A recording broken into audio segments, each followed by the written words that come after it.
Hey there! Looking for a new actual play podcast that gets straight to the good stuff? Check out Twisted Tropes, the show that takes your favorite story tropes and turns them completely upside down. Each story is a self-contained adventure, usually 5 to 20 episodes, so you can binge a whole season of Twisted Tropes without a huge time commitment. And the best part? If a particular story isn't for you, we always have a new one on the way. Zany space heist? Check. A post-apocalyptic Regency romance? Why not? Imaginary friends fighting for survival against all odds? We've got that covered. All told by a rotating cast of twistedly talented storytellers. If you want surprise twists, big laughs, and premium-grade shenanigans, find Twisted Tropes wherever you get your podcasts and start your next adventure today.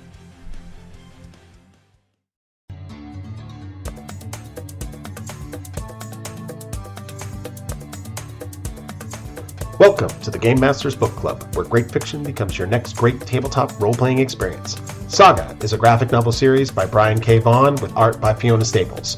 Jonathan Mazur, John Corbett, and Sean Murphy are back to discuss this NC-17 punk rock space opera version of Romeo and Juliet with both magical rocketries and robotic aristocrats. This story deals with the cost of war, pacifism in the face of defending your family, prejudice and social divides, and the true power of love between two people. Let's get into the conversation. There he is, Craig, the amazing Craig. Craig, brought to you by Craig. This is the Game Masters Book Club, and I'm here with three returning folks who are going to talk to you today about Saga, the graphic novel, the award-winning graphic novel, the sci-fi space opera,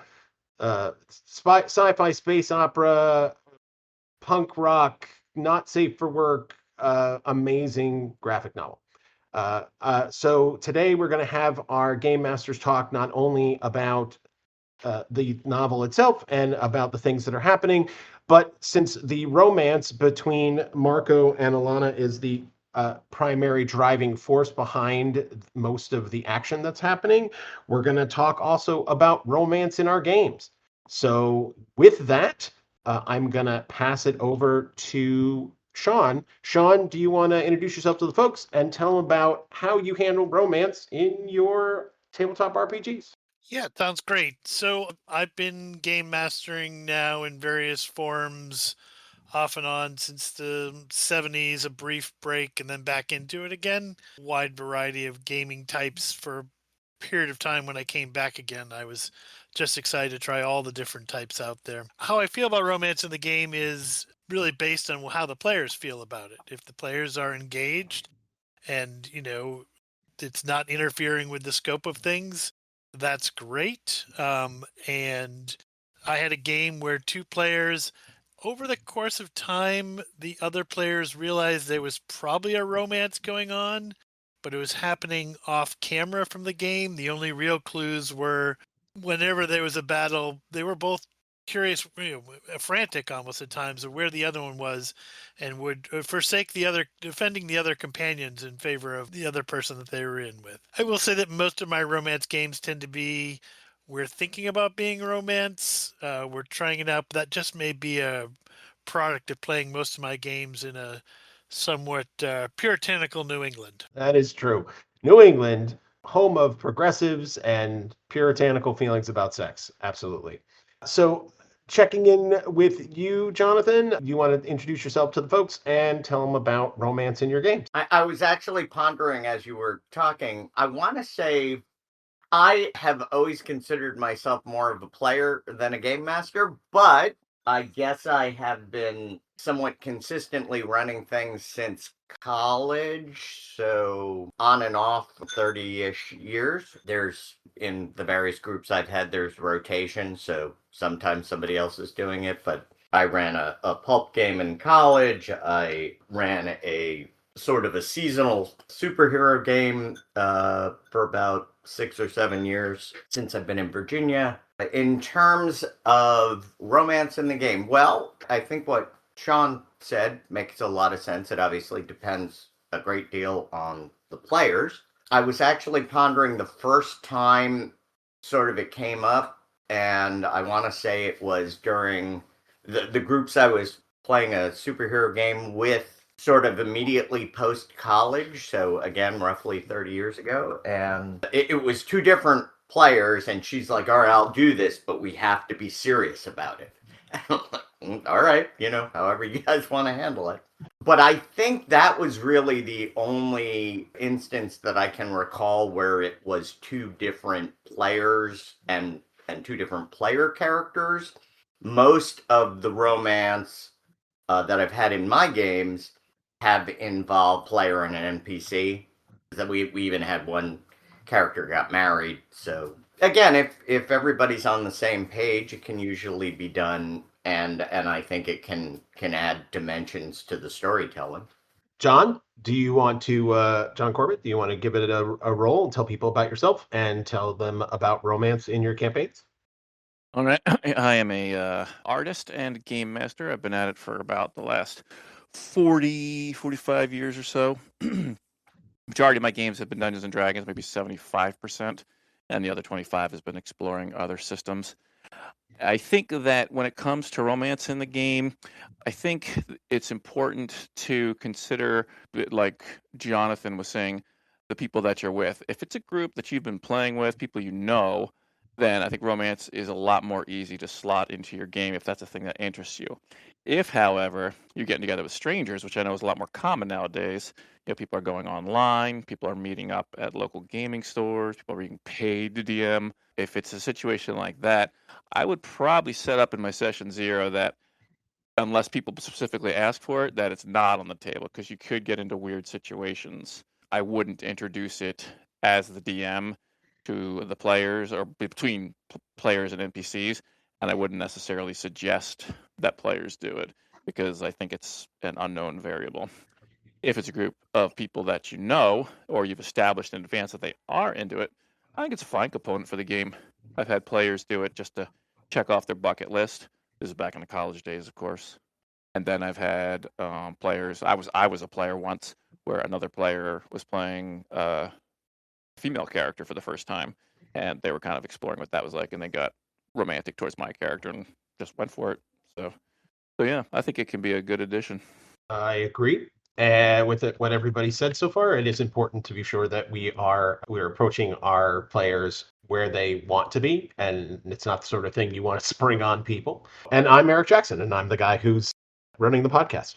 And I've been playing since the Pleistocene. And I can remember my very first character, Exor Falcon Talon, had a That is the romance. most first character name ever, by the way. It totally is, absolutely. Exor is That's an awesome name. Put me down for awesome name. He's Exor Falcon Talon because this was I was like 9 and I thought XOR looked really cool, so that's the name I picked. And then I had a nice person who was in my game say, "Oh, by the way, that's not pronounced Exor, that's pronounced Zor." And I was like, well, I really like Exor better. So I wrote in like a little E next to the Exor. And for a long time, that was my character sheet, was like, Exor, Paladin of Zeus. Exor had romantic things that were happening. And very often I've played characters who have had romantic backgrounds. And in fact, I'm playing a romance, at least off screen, with an NPC in John Corbett's campaign right now. So I am I'm always very excited to have that represented, but I also realize that most folks who are gamers are not also romance readers. I've read a lot of romance, and so I have a lot of storylines that are sort of floating around in my head that I would like to try out and see what would happen. And I think that this book, this series of graphic novels, might be a really interesting way to get people to think about romance in a role-playing situation, because the rest of this story, just to allay anyone's fears, this isn't exactly a kissing book. Yeah, I'm like, well, I guess we could call it a romance, but I don't know how it classifies itself. Well, I was going to say, technically, as far as I've read, and I've read, I think, up to a graphic volume number 9, technically this isn't a romance. It has romantic elements. Yeah, definitely romantic Yeah, themes, but in order to qualify, romance as a literary genre has a very specific set of rules. There's only two of them. There need to be romantic elements, and there needs to be a happily ever after or a happily ever after for now.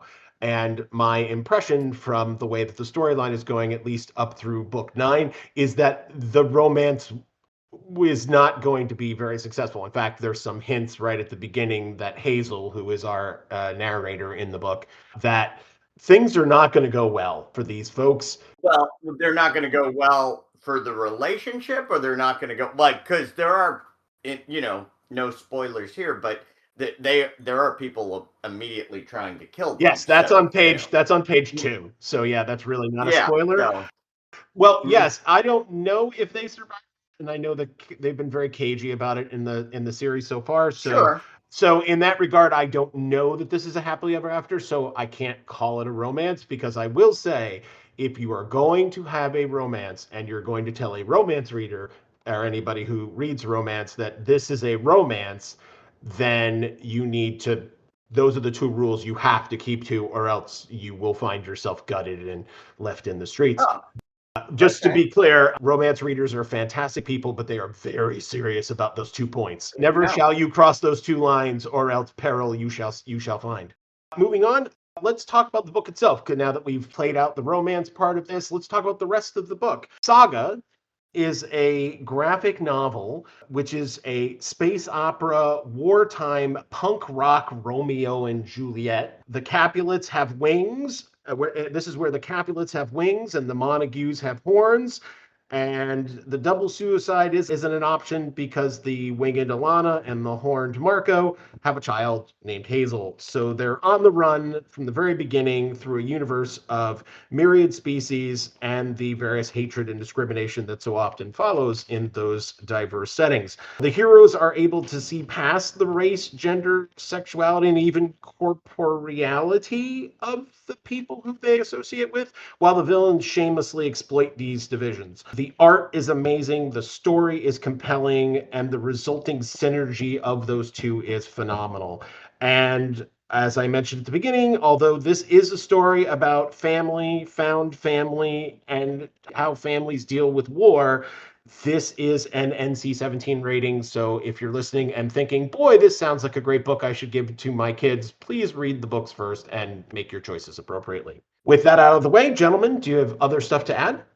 We'll start with Jonathan. I was just going to say that for the purposes of the podcast, we were only talking about volumes 1 through 3.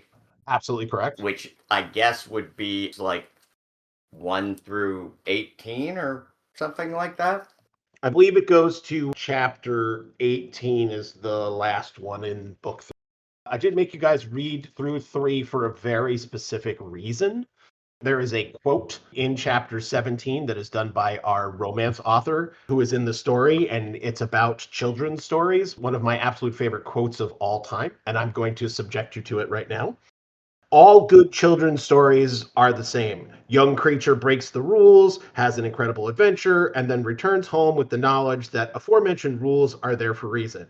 Of course, the actual message to the careful reader is break the rules as often as you can, because who the hell doesn't want to have an adventure? And that, for me, is one of the fundamental quotes of literature. So that's why it's honestly, it's 100% why I asked you guys to read through book 3 so I could get that quote in.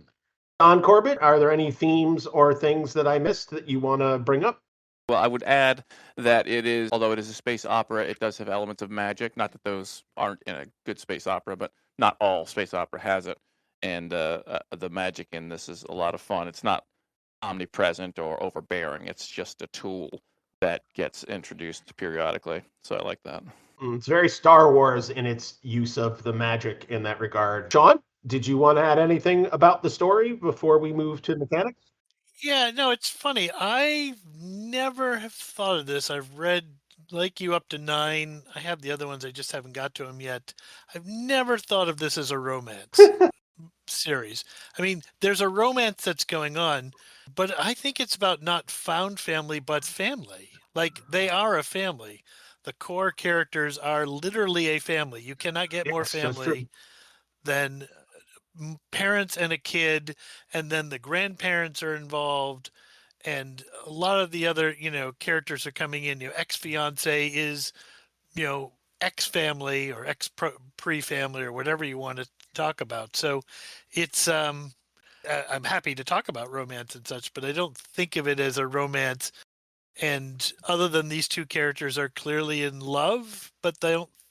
But I don't know. That's not necessarily what I think of. I think as a romance. And they acknowledge that. I think when they say, as you quoted, the option of a twin suicide, a la Romeo and Juliet, left the moment the baby was conceived. Yep. So there really wasn't much of an option there. But I do think that it is their love that is the driving force behind what is happening in the book. It is their relationship, the existence of their child is what a lot of the antagonists are very concerned about. So in that regard, maybe it's just the result of a romance that took place earlier that we don't get to see, or we don't see very much of in the first three volumes. That is a thing. Sort of call it a romantic adventure. I mean, there's no way you could look at it and say, well, it has no romantic elements, because as you say, it's a Right, that's why I'm saying romance, not romantic. I mean, obviously it's romantic. The moments he has, and I don't want to spoil anything, where he does an action, you're like, how did he do that? And it's because he has absolute faith that he knows this person so well that he knows that she will deal with the situation.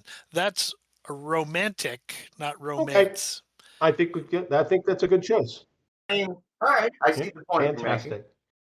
All right, so we wanted to mimic this particular graphic novel, and let me say, I'm excited about the concept of potentially doing this because it is such a wildly creative and expansive universe. How would you folks want to approach this? Sean, we're going to start with you. How would you like to evoke this particular graphic novel on the table?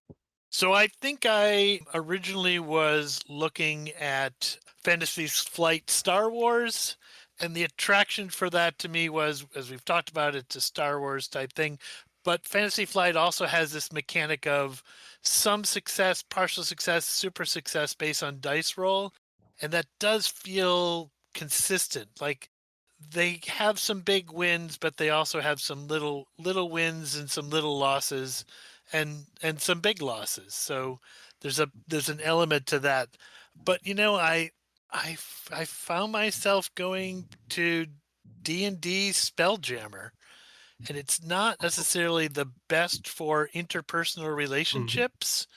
But in terms of being able to bring in magic, I mean, this ship is so much like the druid ship from that's all made of wood. It has so much of the magic swashbuckliness, different characters. It would be able to incorporate those, and the wide range of alien beings that Vaughn and Staples bring into it appeal to me in that way. And the mechanics are simple enough, I think, that you'd be able to focus on story more than mechanics. Always the touchstone on whether the mechanics are going to help or they're going to get in the way. Always the final question. Jonathan, did you want to talk about your mechanical choice for evoking this particular graphic novel? I should say, I guess, that when I actually started reading the assignment for this episode, I don't know if I knew what Saga was about before I picked it up. And I just found it so very different from anything I'd ever really sat down and read before.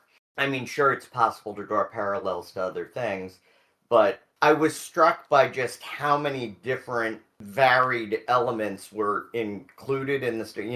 You have mercenaries and assassins and an interplanetary war and the aforementioned romantic subplot and a living ship and robot people with televisions for heads and just I mean, like, it was just kind of crazy. And I was reminded of the reactions I had when I first started reading the backstory in the Shadowrun rules. Not necessarily because that it's in any way really cyberpunk, which I think is what if you have to classify Shadowrun, that's, I think, what it's supposed to be. But that was a game that had magic and cyberware and fantasy races and a lot of Native American elements. And I mean, it really did seem like all this in the kitchen sink and possibly, a spare chest freezer too. I don't know. When I started reading this, it struck a chord as I don't even necessarily think that it's in a game that it's necessarily a good thing to have like that many elements in it, but I thought, oh, just the variety of aliens and all this other stuff, I thought that might be one way to handle it. And may I throw in a close runner-up that I thought of after the fact? Of course. The Outgunned line of games from, there you go, Two Little Mice. It's an Italian game studio, but obviously they do the stuff in English too. That has, it's a modular system, but it literally has every kind of genre you can think of as sort of a add-on thing you can add to it. So there is probably a way to do a space fantasy romance thing. That's a good recommendation. John Corbett, would you like to talk about your mechanical inclinations for this graphic novel? Yeah, so as when reading this, I didn't see the characters. They didn't just jump out at me as like archetypes. Like they didn't just say, oh, this is a fighter or this is a magic user, even though there are fighting and magic using elements. They all just felt like they were characters. So I was thinking that for something like this, which is also space-based and has these characters flying across the galaxy, Scum and Villainy from Blades in the Dark was a good choice. I feel like you could build a set of skills for each character without worrying that they're this archetype or that archetype, and you wouldn't have to get like bogged down in like pigeonholing people. And then for the different situations, the fact that you have like kind of a sliding scale, if you will, with position and effect. So these characters in a situation, you're like, well, I'm not sure how to adjudicate it with this particular skill, because how to set the difficulty. Well, look at the position. What are they doing? What are they facing off against? That kind of thing. So it felt like a good fit. That and the fact that it's very it's light magic. It's got like Star Wars magic with the Force. But I also like the fact that the ships are characters in Scum and Villainy. And I really felt like their home, their tree ship in Saga kind of had that feel. It had like a serenity, this is our home base kind of deal. Absolutely. Fantastic. That's a great recommendation. I'm going to recommend, because it's sci-fi and it's the sci-fi I'm the most comfortable with, I'm going to recommend Traveler. I think some of the life path system that you use to create the characters is random in that it's not point buy. So if you have a point buy system, you tend to have very specialized characters who have like one or two skills that are really interesting. I felt like these characters felt a little bit more organic and a little less like put together. So in that regard, I thought it was good. And the non-linear path of some of their backgrounds was pretty cool. But actually, the game that I would like to try this in, and I have since purchased the game, and I've talked about it before on the show, which is Stars Without Number, which uses the same skill mechanics as Traveler does, which is a 2d6 roll against your skill thing, which makes skills really much more predictable. And I felt like there were characters who could do more predictable things there. And then they have a more swingy D20 combat system, more similar to D&D, making combat a bit more chaotic and bloody. And Saga is definitely chaotic and bloody as far as its combat is concerned. The thing that I really like about it is the system, the GM part of the system, it's actually also for helping character when you're building the world out, both as the GM and as the group. They have a really great system for like sector generation and factor creation, and they've also got specific rules for combining magic and tech that really matches up with Saga. So I would certainly, if I were going to do Stars Without Number, I'd probably set it in the Saga universe just so I could do both at the same time. But let's be honest, we don't always get what we want as far as systems are concerned, and we're going to have to be happy with taking something from this particular series and dropping it into our current campaigns. That's the primary use of a lot of my reading is I grab things and I put them into my campaigns. So my question that's going to go out to you guys, and I'm going to start with John Corbett. What sort of things would you think are portable from Saga? What sort of things would you like to just take and drop right into your campaign? One of the things that jumped off the page to me that said, like, that would be an interesting mechanic was the story-driven spell ingredients. The fact that when one of the characters wanted to cast an unbinding, he needed to reveal a secret as the component. And I just thought that was really clever. And not only does that require, quick thinking, or at least creative thinking at the table, it also allows you to reveal things that you might not otherwise be inclined to do to the other people at the table. So that was a really neat element that I would definitely steal. And then the idea of that living ship, which I talked about briefly before, this sort of rocket ship that comes from the rocket ship forest that they're flying around.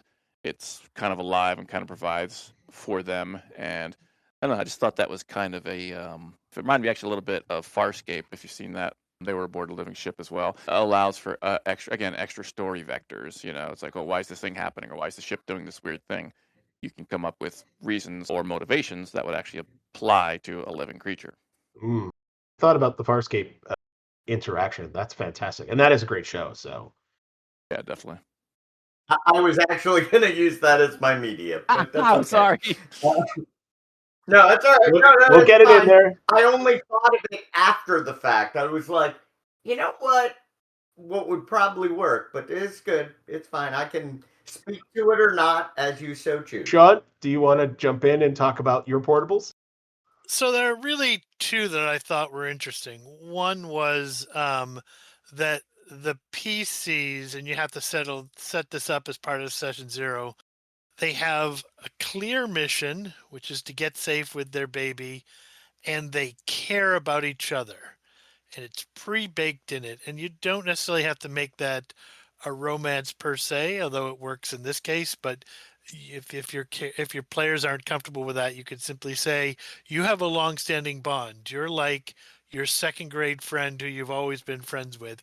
Because I feel like a lot of games break down when players decide to create artificial stress between players rather than with their environment. And without giving them a clear mission, and a clear mission like that sort of allows for the game to come at the players rather than the players always have to say, I guess we'll go find this dungeon or we'll go do a thing. And then the second thing was the NPCs all have motives and flaws that people can understand. If you read this book and you just skip the parts where they're talking about the background players and you wait till they show up again, like television head guy, you don't have to know why he's there, but he's consistent while he's there and what he's doing. And so making sure that as the GM, you understand going in what it is that drives them, what their flaws are, what the reasons are, because it will give your players, as it does the readers of this book, something to hold on to as the cast gets bigger and bigger. And it does continue to grow, absolutely. And it's ever expanding, actually. Jonathan, do you want to talk about what you would like to lift and drop into your game? Yes, but I'm going to preface by saying I don't know how I would do it. Okay, fair enough. I am and have been fascinated when I am running games in trying to do various cliches, or I guess it's more appropriate to call them tropes now, that one might see in television or movies or whatever. And the thing that I thought was interesting, didn't notice it at first, but as we were going along, I'm like, oh, all right. So we know that the kid lives, probably, because we also have dead spirit characters. So, I guess we can assume nothing. But if she's the narrator, and we're assuming she's a reliable narrator, which, is obviously another question, then one can gather certain facts from that. I have, I guess, fiddled around with it as a player. Sometimes when I'm writing my background for a character in a game, I'll do it as like a biography that was written in the future. Or actually, I think Eric can speak to this. In his D&D game, I started with this thing that, was this long sort of illuminated manuscript kind of thing, with like before this and that and the other thing. And, and it lists all this stuff. And then it goes back to the beginning of the character's background. So I don't know how I would do it exactly, but I thought the notion of a narrator, like setting some of the story points, might be interesting. If I may, a brief tangent on perhaps an example of what I'm talking about that I actually did that actually worked. I'm assuming we're all familiar with the trope of movie or TV show begins and you're at what is clearly some sort of in media res, and then you're clearly at a point of heightened conflict or something, and then it goes 1 week later, 72 hours earlier. You're familiar with that one because it was overdone a lot in the 2000s. But anyway, I sometime in the 2000s thought I would like to open a game that way, and I did. I created a scene and narrated it for everybody. It was like 4 weeks earlier or something to that effect, and then. And this is the way I run things, so you can see why I'm saying I don't know how I would do it, because I didn't know how I was doing it then. I'm like, okay, now all I have to do is get us back to that point, but how do I do it without forcing anybody to do anything? It worked out swimmingly, but to be honest, right up until the 11th hour, I was like, I don't know how I'm pulling this off. Fortunately, it was a superhero genre, and there were some mind-body swaps that went on, and so it sort of just fell into place later. Yeah, you have to deal with timelines, and timelines always finicky. So, yeah, always the way that goes. A lot like your romance situation as well. You have to know your table, like Right. are these players, like when you did this superhero flashback, were the players actively helping you, or did it succeed because you steered the ship?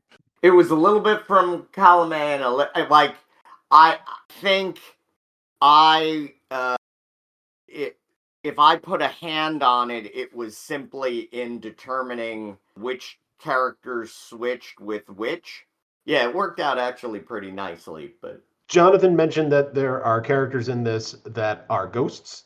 I've always thought that playing a ghost character or having ghosts that were available and were sort of hanging around the party could be really fun. In some games, I've played characters who can see ghosts, and so I was very excited about that. I would recommend that if you're looking for some background or some interesting ways of incorporating that, there's a good supplement called Ghost Walk, which was for 3.5 D&D. I think that would be an excellent way to add a character like that if you're not certain on how to approach it.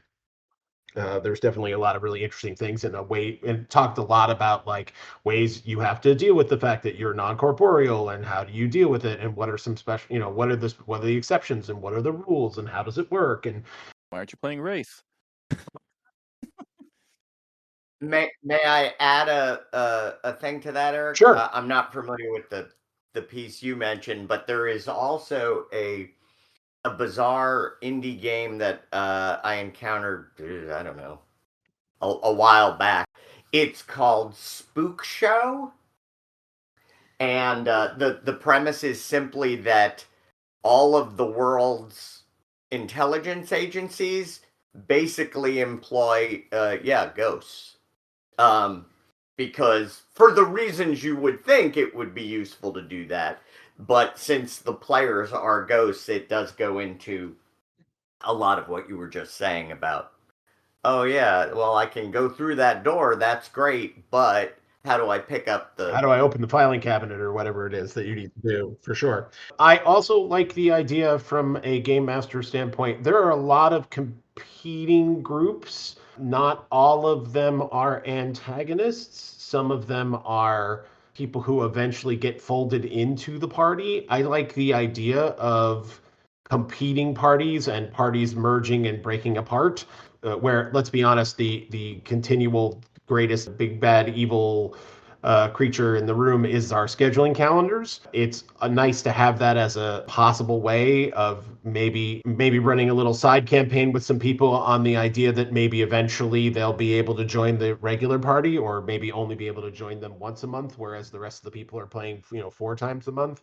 That would require spreadsheets on how to handle all that, and that is going to get a little difficult. Last but not least, just because I have to say it, Lion Cat is my favorite character in the entire series. Not surprising, I have many cats. I'm a big cat guy, but Lion Cat is on my list of like favorite characters of all time, and I would love to just drop that character or that creature into any world I was running and have them go lion at least once or twice just for the fun of it. Honestly, it's the kind of character that you probably could work into a number of genres. Yeah, absolutely. Anywhere where you could have a sentient cat, you're going to be fine, and then you're going to be in great shape. Okay, so that is going to bring us to the aforementioned media. Saga has a lot of volumes. There's a lot to read, and it's a very big universe, but maybe you're looking for something more than just the various volumes of Saga. And if you wanted to find something that had the same vibes as Saga, and to find other inspiration from, to sort of mix it up a bit so it's not just all the same, where would you find that? Jonathan, you had already mentioned that you were looking at Farscape, so why don't you kick us off? Both with the living ship thing that the others have alluded to, and also it hit me later. I was like, the first time I sat down or came into the room when somebody else was watching Farscape, it gave me a very similar feeling to what I had when I started reading the book, in the sense that I'm like, what the heck is this?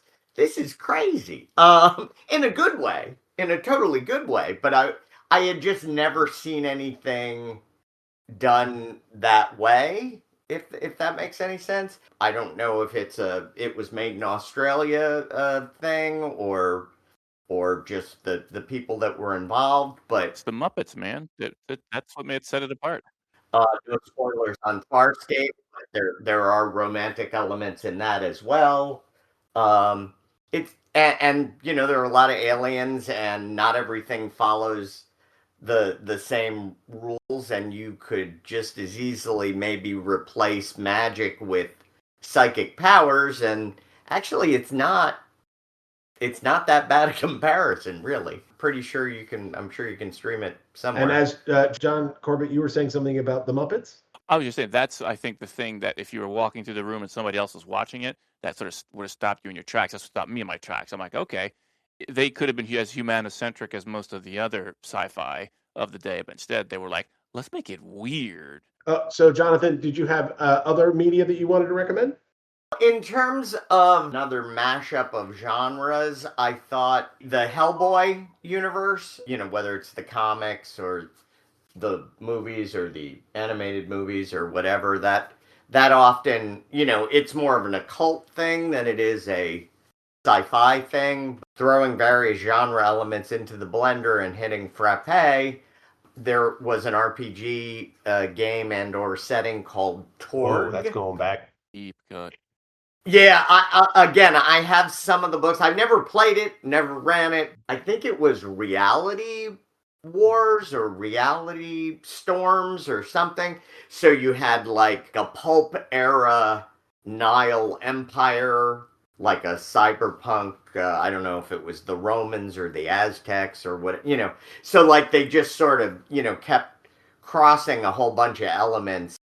And I realized, oh wait, there's actually something that's kind of like that now, another indie RPG that just came out. It's called Shadow Scar from R. Talsorian Games. The lead designer on that is Cody Pondsmith, who is the son of Mike Pondsmith, who did Castle Falkenstein and Crimson Skies. I think it's just cyberpunk, isn't it? Yep. Isn't it Yeah, so I mean, he's done a whole bunch of stuff, and I guess this Shadow Scar involves, again, sort of various disparate elements. And there's a a strong, I think, ninja component to it, but yeah, there's all these different reality, timeline, multiverse hopping stuff going on in it. That was another thing that I thought, oh, well, that's, again, sort of the smorgasbord of elements, I guess, that I'm thinking of here. John Corbett, do you want to talk about media that you think resonates with Saga? Yeah, so if you enjoyed the banter between between Marco and Alana and their comical attempts to raise this baby, I think you would love Raising Arizona. I think it hits a lot of those comedic vibes that are present in Saga. And then thinking about their relationship and just how into each other they are and how stacked against the odds they are, that immediately brought to my mind True Romance, Christian Slater, and I want to say one of the Arquette sisters. Those are two pieces which I think capture some of the interpersonal relationships that are present in Saga, and I really thought they were evocative. Excellent. Excellent. And spoken like a true parent talking about Raising Arizona. That's Sean, what do you have that you think would vibe with Saga? The great thing about Brian Vaughn's work is that he has a beginning, a middle, and end on the things that he controls. And so, the Why the Last Man is another story where you start off with a character, it's a growing cast of characters, there's side stories about the antagonist as well as the protagonist, and it leads to an ending. I thought the chaos elements of this story, the sort of wild, ideas coming out, reminded me a lot of Matt Fraction's Casanova to some extent, but also his Sex Criminals, in that, here's two people in love. They are absolutely in a romance, at least in the beginning, and then things change. But the whole thing is about them having strange powers and how others feel about them having the strange powers. And then this is kind of a long shot, but I think Everything Everywhere All at Once is an interesting story about a family thrown into a strange situation, and how the strength of that family, which is extended, the strength of that family carries them through to the end. I think it's a better fit than you give yourself credit for. Yeah, that's a great fit.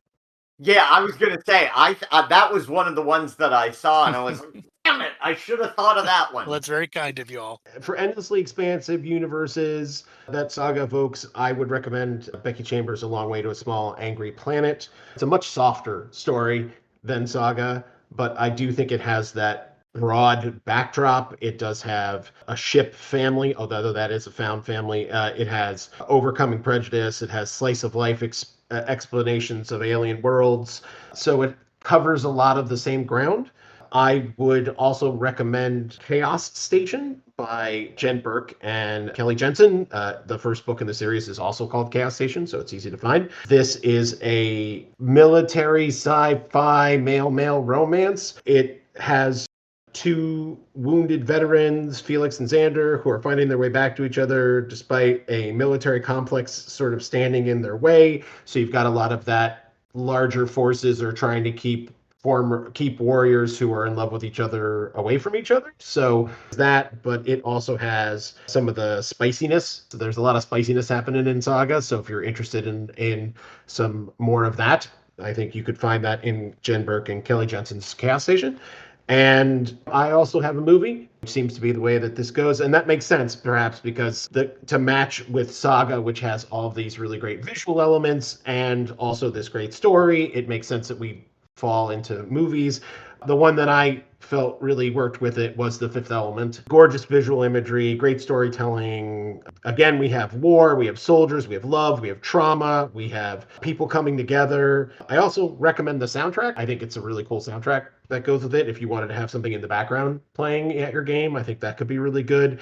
Although mix it liberally with like something like The Clash or The Damned or The Ramones or something, because I do feel there's a really strong sort of edgier punkness to Saga than there is even in the dirty and occasionally grimy world of The Fifth Element.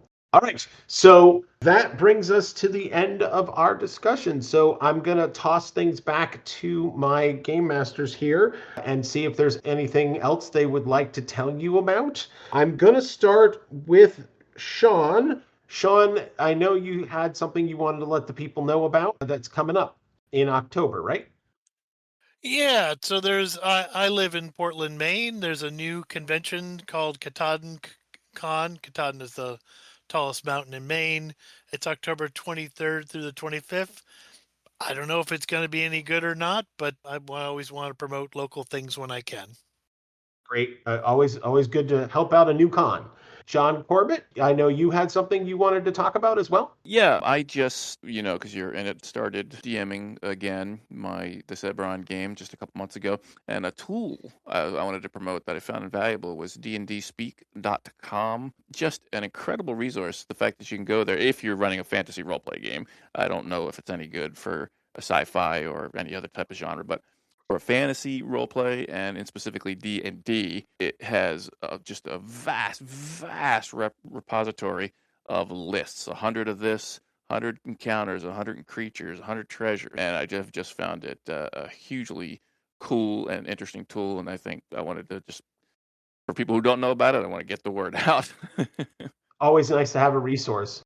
I believe that's the site that has the 100 reasons the big bad evil guy doesn't kill the players immediately list that I sent you, Eric. Jonathan, did you have anything that you wanted to promote? So I will just go with, support your local animal shelter and or cat cafe. There you go. And I will continue to recommend the GM Assistant app. I find it very useful for my games. I record everything and then it does a nice summary. So I do recommend them. So if you're out there and you're like me and you're terrible at taking notes, please give them a shot. They're relatively inexpensive and the guys who are running it are pretty nice. Yeah, Eric shared with me the results of that. I can say they are really impressive. I'll just say thanks, guys, for doing this once again. You guys continue to bring really great thoughts, really great philosophy, really great ideas to this podcast, and I am deeply, deeply thankful that you continue to do this with me, so thanks so much. And that was Saga by Brian K. Vaughn with art by Fiona Staples. Thanks again to Sean Murphy, Jonathan Mazur, and John Corbett for making this episode amazing. Great work, folks. Join us in 2 weeks when Alex Jackal, Sean Murphy, and Ian Eller help us solve the mystery of how to play a classic English village murder mystery when we review Niall Marsh's Scales of Justice. You can find a complete transcript of today's discussion, as well as links to all of our podcasts at k-squareproductions.com/GMBC. You can learn about upcoming episodes on our social media on Blue Sky at gmbookclub.bluesky.social, on Facebook at Game Masters Book Club, on Mastodon at Game Masters Book Club, and on Instagram at Game Masters Book Club. If you've enjoyed the show, please like, subscribe, and comment on our episodes in your chosen podcasting space, and be sure to share those episodes with your gaming community. You've been listening to the Game Masters Book Club, brought to you by me, Eric Jackson, and K-Square Productions. Continued praise and thanks to John Corbett for the podcast artwork and Otis Galloway for our music. Later, gamers, and to paraphrase the great Terry Pratchett, always try to be the place where the falling angel meets the rising ape.